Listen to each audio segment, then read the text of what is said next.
When did they change the color of Polynesian sauce?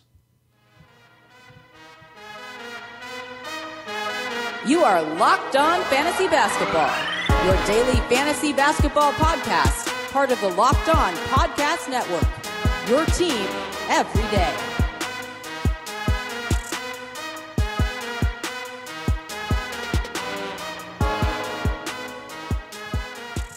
Hello and welcome to the Locked On Fantasy Basketball podcast brought to you by Basketball Monster. My name is Josh Lloyd and I am the lead fantasy analyst at basketballmonster.com, and you can find me on Twitter as always at redrock_bball. Today we're going to be continuing our Dynasty Stash series, looking at players who could be available or could be available at a cheaper price in your Dynasty League across teams in today's show in the Atlantic Division. So we're talking about the Boston Celtics, the Brooklyn Nets, the Sixers, the Knicks, and the Toronto Raptors. Michael Bolton. Let's get to it. Let's get to it indeed. If you are in one of the Red Rock Challenge Roto Leagues, all of the Red Rock Challenge points leagues and head-to-head leagues have been paid out. The Roto Leagues will be paid out at the end of this week. Fantrax takes time to finalize all the stats, and those stats won't be finalized until Thursday. And then after that happens, you will get your winnings paid directly into your Fantrax account as well. So I will tweet out once I've paid out those Roto Leagues, and then the winners of all those Roto Leagues will have a position in the Champions League for next season. Big shout out to Seth, who won the head-to-head Champions League, and he will be getting that fantastic Red Rock Challenge Champions League championship belt sent to him. And once the stats are finalized, I will mention the Roto Champions League winner as well. So Seth was that winner of the head-to-head league, and next year we'll be introducing a Points League Champions League as well, because this was the first year we did points leagues in the Red Rock Challenge. So all that's out of the way. Let's talk some Dynasty stashes. We'll start with the Boston Celtics here, and the guy that I want to talk about here, because we can talk about Jason Tatum. Everybody knows about Jason Tatum. Everybody knows about Jaylen Brown, who I'm not as high on as others. I don't think he ever becomes a top 50 or even probably top 70 player. There's just too many deficiencies in his game. Yeah, low rebound, low assist rate, steals and blocks are low, poor efficiency, bad free throw shooter. He can be an impactful on-court guy, but we saw that really regress this season. I don't think he's ever going to be a top fantasy option. Tatum, I do think, has top 15 upside, significantly higher than Jaylen Brown from a fantasy perspective, although he, of course, took a big step back this season with that unsustainable shooting from his rookie season, crashing back to earth. Both him and Kyle Kuzma, two guys that I was skeptical about during their rookie season being able to shoot that well. They did it. They made me look dumb in their rookie year, but they came back to earth, and that's something that I think we will see happen. You know, it's something to bear in mind when someone shoots way above expectations, that maybe a crash is going to come, and that did happen with Tatum this season. But the guy who is going to be available in quite a few Dynasty Leagues is, of course, the Rock DJ, Robbie Williams, the big center that taken in the late first round by the Celtics. We didn't see much out of Williams this season. 31 games played. He did deal with a significant injury during the season. He had some moments, but he wasn't massively impactful that everyone's going to be all over him. He has some off-court disciplinary issues, no doubt about that. We've heard about those issues, and we know about the Time Lord nickname of him missing practice and all that sort of stuff. But he seems to have got most of that stuff under control. It's just a lot of the fact that there is significantly better players ahead of him on the roster at the moment, and he's a rookie, so there's going to be some suckiness happening. Well, let's just start quickly. He did play 5 games in the G League, averaged 15 and 10 with 2.5 blocks, shot 73% from the field, converted a nice 71% of his free throws, was dominant offensively and defensively. That's a really small sample size there, of course. In the NBA, relatively small sample size as well. Only played 285 minutes across his 31 games. Yeah, 31 games. Only averaged 2.5 points and 2.5 rebounds, but 1.3 blocks in those 9 minutes is impressive. 71% from the field is impressive, and a lot of his advanced numbers look pretty positive. A massive defensive PIPM of plus 2.68. Overall, his offensive grades didn't come out as high, but still a positive. And when you're a positive as a rookie, it's always a huge, huge sign, and that's exactly what the Rock DJ was this season. Now, on court, on off, he was a negative 7.4, which is never ideal, but when the guys playing ahead of you are Al Horford, Aaron Baines, even Vanilla Tice, guys who are seasoned pros. Tice, yes, second year in the NBA, but still a really good player, and all three of those guys were positive on-offs, plus 4.1 for Horford and plus 1.1 for both Baines and Tice. But of course, there's no guarantee that any of these guys are on this team next season or the season after. Horford has a player option, which he'll almost undoubtedly take. Baines has a non-guaranteed second-year deal. He may not be back. Tice is likely to return to this team moving forward for this season, but he is a restricted free agent as well, so he might not be back. So you'd have to imagine that one of those three centers ahead of Robbie Williams probably doesn't return to this Celtics team, and that does give him an option to move from a fourth-string center playing 31 games into a third-string center, or perhaps a second-string center, and he could be that guy who comes in, not unlike what we saw from big chunks of Mitchell Robinson this season, in 18 minutes a night, blocks 2.2 shots per game. That's not a crazy number, I don't think, to think from Williams, who blocked 5.1 shots per 36 minutes this season. Obviously, that's really impressive. He did have a couple of 5-block games. In Phoenix, he had an 8-8 game with 5 blocks in 24 minutes.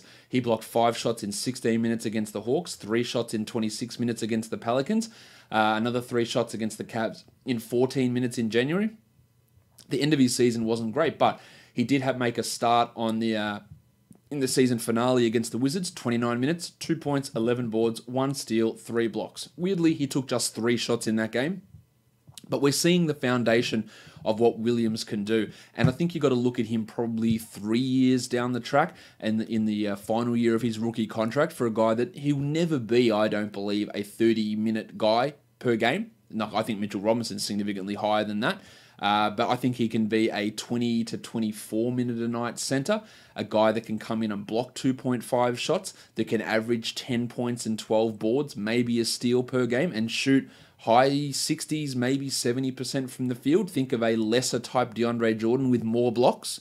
That's the sort of guy Williams can become. And again, you're probably not looking at massive stuff from him next season, but just at step up the depth chart, one position is all that he really needs to start to become an impactful player. So Robbie Williams is a guy that immense talent, off-court stuff, looks to be under control. Don't want to jump too far ahead of that. But if he gets that sorted and settled, then we could be seeing some big stuff coming from the Rock DJ. I do want to tell you about today's sponsor, and that is Wyze, the indoor camera that costs you just $20. Whatever it is that you want to use to monitor in your house, you want to check on dough that you've got proving in the kitchen while you're out in the garden, you can set your Wyze camera to record that. Check on your kids when you're out, whether you've left them home alone or you've got the babysitter there. You want to check on the growth of your herb garden. You can use Wyze to do that. They have a free rolling 14-day cloud storage service, no subscription model, and only $20 a camera for 1080p full HD vision. What more can you ask for? Two-way audio as well with Wyze. So whatever you want to use a camera for inside, Wyze can do it. You can view the stream directly from your smartphone. Again, with that 14-day rolling cloud storage, you can't ask for too much more. And to get that guaranteed best price, lowest price on Wyze, you need to go to wyze.com. That's wyze.com/locked, or for those of you in Australia, that's wyze.com/locked to get yourself the guaranteed best price on a perfect Wyze $20 indoor camera. That's wyze.com/locked. All right, let's move on to the next team that we're going to talk about here. It is the Brooklyn Nets, another team here in the playoffs. We want to look at players who have that dynasty value, and there are two guys I'm really high on with this team. And you know, I talked about these guys a lot in the preseason and had them probably a lot higher than a lot of people would have in terms of rookie dynasty rankings, and that's Dzanan Musa and Rowdy Kurucs. Now, a lot of people who are plugged into the NBA world and to the fantasy world saw what Kurucs could do this season. We saw him start big chunks of games, way more than I thought he'd be able to do. Musa, we barely saw. He had a shoulder injury, which lost him a lot of time, played in only 9 games this season. Let's start with Kurucs, who again made those starts when Karis LeVert went down. I thought he was pretty impressive in the limited time that he was on there. But then we saw Jared Dudley take back some of his minutes. DeMarre Carroll get back into the mix as well, which ended up making him a starter in name only type of a player, a guy that's out there playing 20 minutes a night, which is not all that indicative of what players can do throughout their career. But I was really impressed with what Kurucs could do. He put up some strong numbers. He showed an ability to get defensive stats in 20 minutes a game, 8 points with a 3, 0.7 steals, half a block on 45 and 78, and only hit 32% of his threes. I thought there was a lot there with Kurucs to make me think, and I've been really consistent with talking about what Rowdy Rodions can do. Really consistent in saying that this guy can be a top 100 player, maybe not next season, but probably the next year.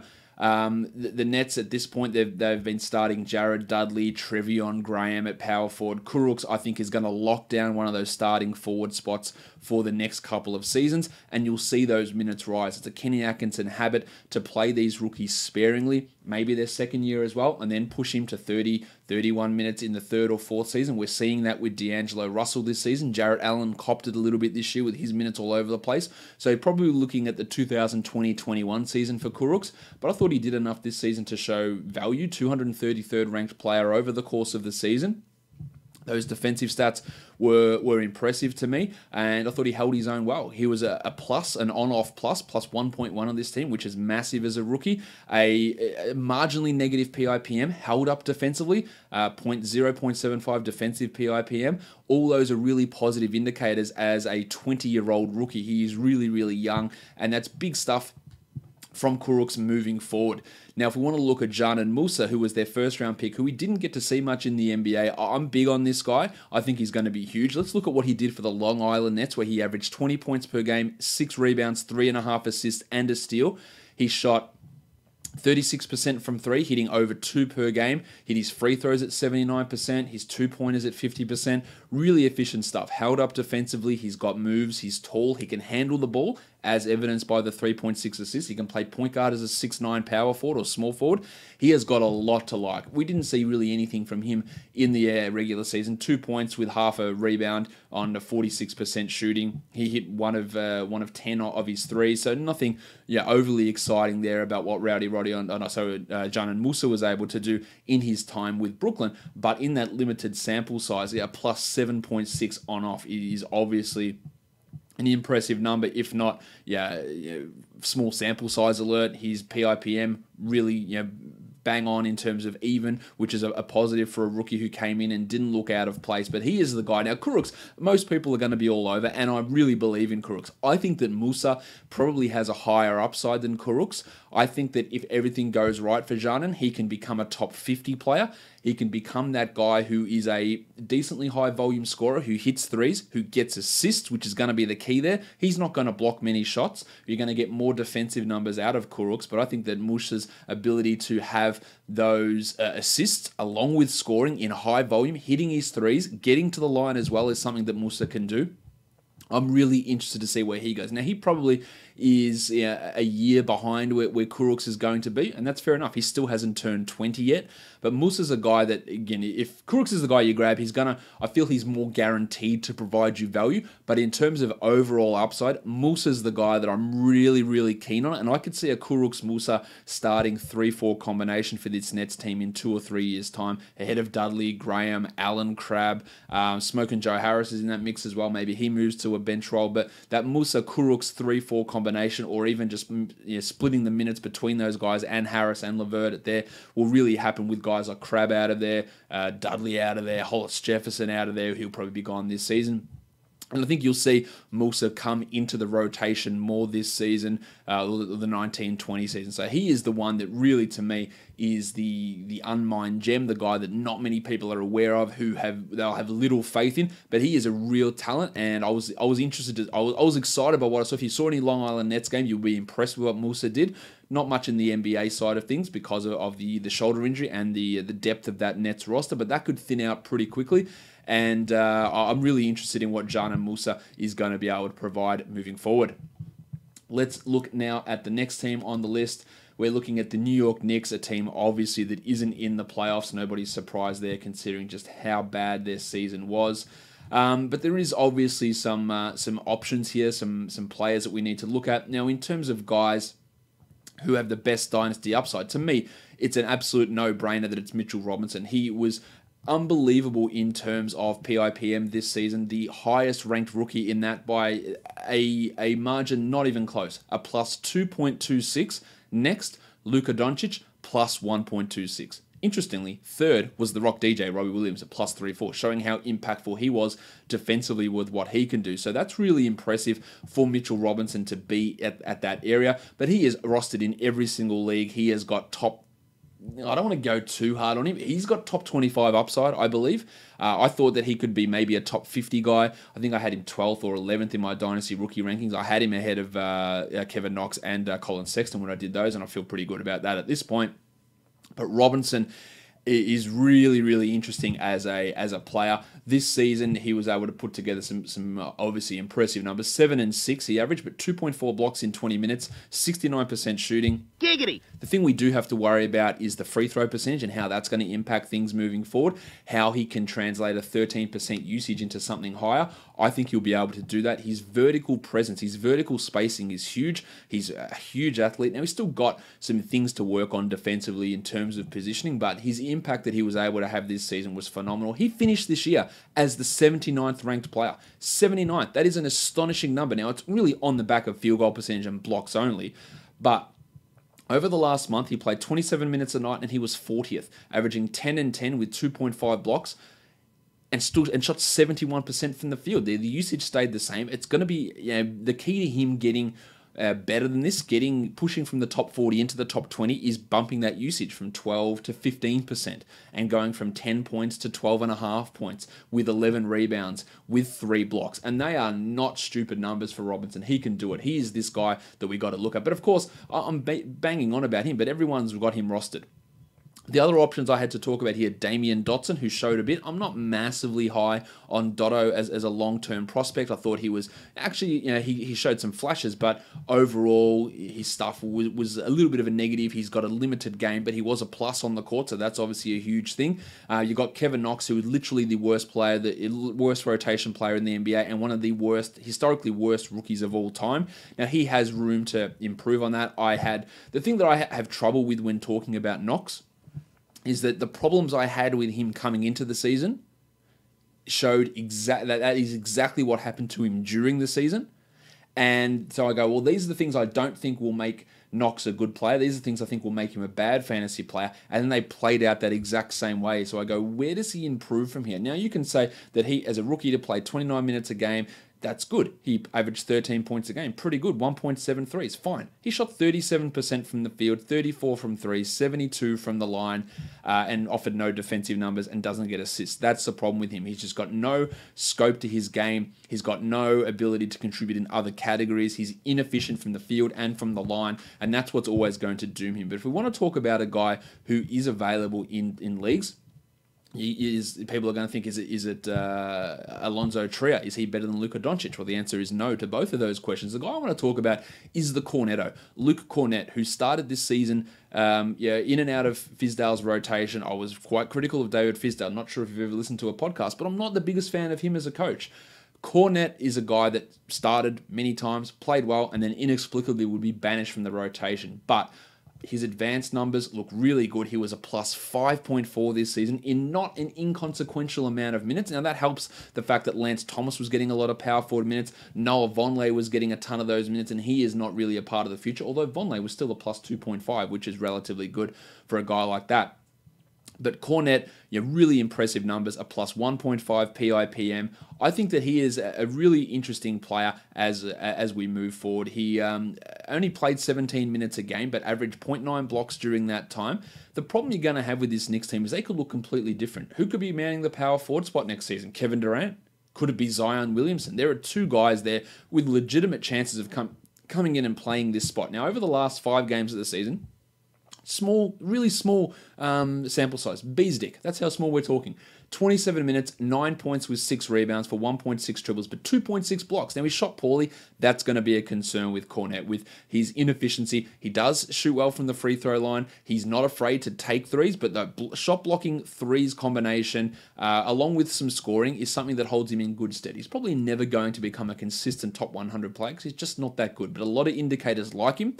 I think he can be interesting. How Fizdale treats him is really the big wild card there, and what happens with this Knicks team in free agency. But if you're looking for an under-the-radar sort of guy, he's a guy I like. I'm not massively high on Trier. I'm not massively high on Dotson. Dennis Smith I still do believe in, but again, with Fizdale and his dicking around of, let's start Emmanuel Mudiay over him for a guy who's literally not going to be on the team next season, and Fizdale pretty much said that despite starting him all season over lottery picks in his team.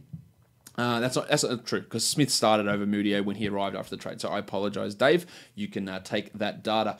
But I'm not massively high on Kadeem Allen, who's already 26 years old as a second-year player. I'm not massively high on those guys. But Cornet's the one that does stand out to me as being interesting on this Knicks team. The next team we take a look at, the Philadelphia 76ers. We know Joel Embiid. We know Ben Simmons as young players. There's a couple of guys I was going to talk about here. Furkan Korkmaz, who showed flashes this season, but he is an unrestricted free agent. Not sure he's going to get the amount of time he needs. We saw Shake Milton put up some interesting numbers. He's an interesting deep league guy. I really like Jonah Bolden. I think that he is going to be a very interesting player. He's like the Sixers' new Rashawn Holmes, which feels lazy because they're both on the same team, but that's the sort of player that I think he can be, an impactful guy in 20-25 minutes, and we saw that this season, making some starts in place of Joel Embiid. His advanced numbers I thought were relatively solid throughout the season. It is hard, of course, when you're coming up behind Embiid to be a massively impactful guy, especially in on-off stuff, but I thought Bolden held his own. I think he can play some moments at power forward as well, and Embiid is always going to be some missed games during a season. Bolden's an interesting one, could be part of a trade package as well if Sixers look to improve their depth at any stage. He's a name to watch, but the guy that I do really like on this team is, of course, DRC, Zaire Smith, who I had, I think, at number 10 in my Dynasty rookie rankings. I'd bump him down after that. I had him behind or ahead of Mitch Robinson. I'd definitely switch those guys over. But I believe in Smith. Now, his rookie season was ruined by that broken foot, weird infection, allergy to sesame, whatever bullshit was going on there where he lost a ton of weight. But he came in, played some games at the end of the season, and I thought he looked pretty good during that time. Now, it was obviously limited playing time that we saw from Zaire. He only played 6 games, 18 minutes a game. He got 0.3 steals and blocks in that time, shot 38% from 3. We're worried about him as a shooter, even though he was a 40% shooter at Texas Tech from 3. He replicated it again here in limited minutes, which is an encouraging sign for Zaire.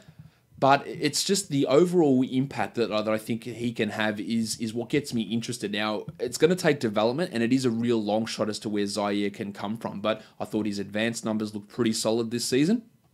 I thought his G League numbers left a lot to be desired, but still, in 23 minutes, he blocked over half a shot. He had 0.3 steals. He only shot 20% from 3, so there's a little bit of a worry there with 1.5 assists. But he's a guy that I think has the potential to be a very, very, very, very, very light Kawhi Leonard. That's the sort of trajectory he needs to take. And I think he's got the skills to develop offensively, to really get up that usage, to develop his passing, and the defensive stuff, the athleticism is all there for Zaire. So I do think there's a ton of upside. He hasn't turned 20 yet, so there's a lot there with him. A lot of the advanced stuff was interesting with him. His G League stuff, not so much, but he performed much better in the NBA. So much so that he should be in the playoff rotation ahead of someone like TJ McConnell. He's sort of already stepped up that level ahead of him, ahead of John Simmons, equivalent to James Ennis in this Sixers playoff rotation. That's sort of where he should be, in my opinion. But it's still a long way off him becoming that guy, and it's probably not going to be on this team, depending on what happens with Tobias Harris and Jimmy Butler. If both of these guys leave in the offseason, he's going to be forced into a 20-plus minute role next season, depending on how else free agency pans out. But he is a guy that I think you can have a look at, you can take a stash on, and he's got really, really high upside that people won't necessarily see by looking at what he did this season, where he averaged 7 points and 2 rebounds with a 3 made. Like, that's nothing exciting. But I do really believe in Zaire Smith as a talent and an upside dynasty prospect. The last team we take a look at, we've got the Toronto Raptors. The guy I want to talk about here, of course, is OG Anunoby. Hello there. The Jedi, a really disappointing second season for OG, but I think there are a number of factors there. I know there are a number of factors involved there. He had injury concerns, which he had a little bit last season, concussions. He's dealing with appendicitis at the moment, but most importantly, at the end of September, his father died. And we've seen how much just a slight knock in preparation, whether that's injuries, personal stuff, can really impact guys. And I think this impacted him a lot. He missed a ton of games this season due to personal issues. 3 games in October, another 3 games in November. He missed a ton of time in January as well, had that concussion to end the season with 4 games, and he did struggle, no doubt, this season. Now, last season, he was impressive. He shot 37% from 3. That dropped down to 33% this season. His free throws down at 58 is a concern. His steal and block rate has never matched what he's been able to do in college, which is a worry there as well. But I think heading into his 3rd season, look, the Kawhi Leonard situation is really important for Toronto, obviously, and for the value of the Jedi. But if Kawhi doesn't return to this team, Anunoby could move into a different role. Now, his advanced numbers don't really look great for him this season, and that's a concern. They looked really strong last year, but he was poor this season, no doubt. But in terms of acquiring him at a cheaper price than what you might have been able to do at other times, this is the time to do it. I am convinced that a major portion of his struggles this year were a lack of focus due to his father dying. There was no doubt about that in my mind when you're taking consistent personal days off during the season for a death that happened a few months ago. I think it knocked him around quite a bit, and that's my worry with him.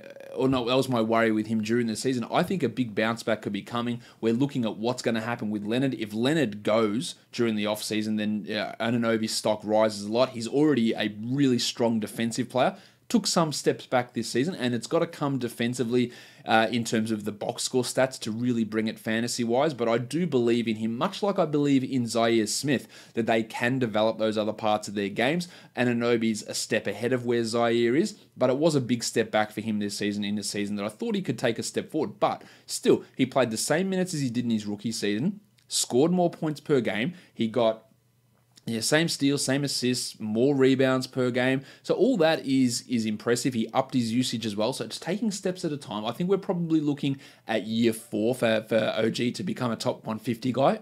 But I do believe he can really accelerate and develop into a, maybe not a potential star guy, but a top 100, top 80 sort of a player. So he's the guy. If people soured on him, and rightfully so given his performances this season, he is a player that I think you can have a look at. Now, we know Siakam, what he's doing. He has taken one of the best steps forward in the history of the NBA. Really strong stuff from him. And a deep league guy I want to look at is Chris Boucher, who is like a Christian Wood type of a player, a guy that can be an impactful guy, maybe like a Jonah Bolden as well, in limited minutes. And I thought, he's got some real ability to push into a larger role in the next 2 years' time, depending on Marc Gasol and Serge Ibaka's status. But Boucher is absolutely someone to look at, and Boucher put up some pretty good G League numbers. Pretty good. I think he was like all first team G League this season. If we have a look at his numbers, they are really, really impressive. He averaged 27 and 11 with 4 blocks and 1.3 steals and hit over 2 threes per game. That's not only impressive, that is ludicrously impressive. Just super stuff from him. Yeah, he was the MVP and the Defensive Player of the Year in the G League this season. So Chris Boucher is that guy that people won't know about. So you go and look at him, but OG is the guy that I feel a bit more secure about. But Boucher is a really interesting player, ahead of guys like Paddy McCaw, Jordan Lloyd, Malcolm Miller, Normie Powell, those sort of players. Well, Fred VanVleet, I'm not really sure he's in the Dynasty stash portion of a show anymore. That'll wrap it up for today's show. We'll be back tomorrow to look at the Central Division and Dynasty stashes there. Follow me on Twitter at redrock_bball. Check out wise.com/lock to get that $20 indoor camera. And of course, subscribe to this podcast. Subscribe to Locked On Fantasy Basketball on the new Himalaya podcast app, also Apple Podcasts, Google Podcasts, and on Spotify. Guys, we are done here. Thank you so much for listening, everyone. See ya.